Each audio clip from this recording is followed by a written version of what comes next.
In May of 1897, Dr. Magnus Hirschfeld and a few of his associates gathered in his Berlin apartment. This day marked the first successful creation of an organization advocating LGBT rights. Hirschfeld would go on to become the pivotal leader of a movement whose legacy has only recently begun to re-emerge.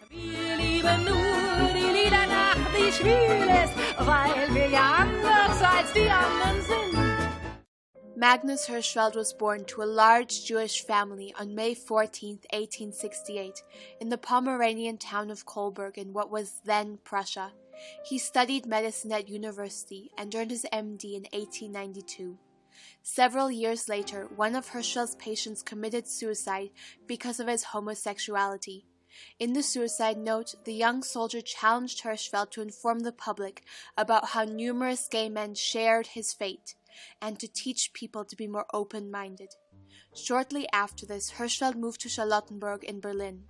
It was there that he founded the Scientific Humanitarian Committee, or SHC, probably the first organization campaigning for LGBT rights. A previous attempt to form such an organized movement was spearheaded by Karl Heinrich Ulrichs in the 1860s. His campaign to repeal the contemporaneous sodomy statute might have succeeded if not for the extremely publicized trial of a gay man accused of serial rape and murder. Because of this and other contributing factors, an anti-sodomy law was included in the 1871 Penal Code of the newly founded German Empire. It was called Paragraph 175. Between 1871 and 1900, Berlin's population doubled, and it developed from a backwards provincial town to a progressive metropolis and the capital of an empire. Hand in hand with this rapid modernization came an increase in Berlin's gay subculture. Hirschfeld estimated that there were 15 gay and lesbian bars in 1904, a number which more than doubled within the next decade. Though Berlin's police commissioner originally enforced Paragraph 175 very harshly, he eventually adopted an attitude of tolerance and instead prosecuted the rampant blackmail of gay men. The main task of the Scientific Humanitarian Committee was campaigning for the repeal of Paragraph 175. From 1897 through the 1920s, the SHC repeatedly presented petitions for its repeal to the Reichstag, which were all struck down. They almost succeeded in 1929 and were only stopped by the dissolution of the parliament. The motto of the SHC, "Through Science to Justice," sums up Hirschfeld's work perfectly. He put forward the idea of sexual intermediacy, proposing that all human characteristics, physical and psychological, occur on a spectrum between masculine and feminine. Hirschfeld also attempted to prove that homosexuality is inborn and natural, using genetics and later endocrinology, the latter of which led to his involvement in a series of inhumane experiments that were contradictory to his own work. They involved transplanting testes to determine whether this could quote-unquote cure gay men. Hirschfeld's mixing of science and political activism earned him many critics over his lifetime. Scientists believed that his findings were not objective or even capable of being so. Certain members of the gay community, such as Adolf Brand, the founder of the first gay journal in the world, believed that Hirschfeld's theories overemphasized the alleged effeminacy of gay men. Brand split from the Scientific Humanitarian Committee and founded the Community of the Special, Berlin's second gay rights organization, in 1903. In 1919, in the new Weimar Republic, Hirschfeld founded the Institute for Sexual Science in a mansion on the banks of the Spree River in Berlin. The scope of the institute was much larger than that of the Scientific Humanitarian Committee. It encompassed the entire field of sexology and was used for academic research and training, as well as providing medical treatment and counseling.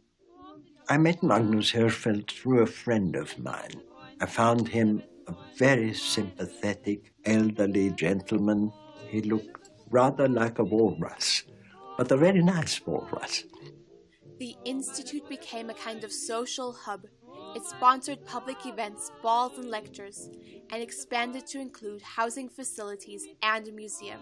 In 1919, Hirschfeld also wrote and appeared in the film Different from the Others, which tells the story of a violinist who is blackmailed with threats to expose his homosexuality. 1923 marked the founding of a third gay rights organization in Berlin, the Human Rights League, headed by Friedrich Ratzowait. While Hirschfeld's movement appealed to educated people with leftist leanings, and Brand's Community of the Special became affiliated with the fledgling Nazi Party, Ratzowait's Human Rights League had a more populist appeal. The last project Hirschfeld ever founded was the World League for Sexual Reform in 1926.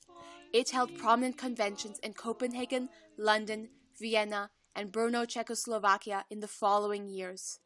In November of 1930, Hirschfeld departed on a world tour, leaving his longtime lover Karl Giese in Berlin.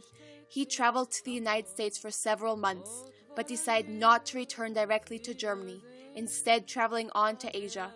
In Shanghai, Hirschfeld met Li Xiaotong, a medical student who accompanied him for the rest of his journey, which included Indonesia, India, Egypt, and Palestine. By April of 1933, the growing Nazi authority in Germany led Hirschfeld to write, "I have resigned myself to the idea that I shall never see Germany, my homeland, again, though it pains me greatly." His exile was sealed on May 6, 1933, when Nazi students plundered the Institute for Sexual Science. Several days later, they burned many of its books and records at the Opernplatz. To be sometimes treated with official respect, sometimes threatened with death, to be alternately praised and lampooned by the press, to be helped by those who would later lose their nerve and betray him, such was his nobly insecure position. The anti-Semitism that had dogged Hirschfeld his entire life only intensified at this point, and the Nazis vilified him as a gay, Jewish socialist. Magnus Hirschfeld died on May 14, 1935, in Nice, France, on his 67th birthday. With Hitler's rise to power came a crackdown on Germany's LGBT community. The culture that had emerged in the late 19th century and flourished in the liberal atmosphere of Weimar Germany was crushed in a few short years.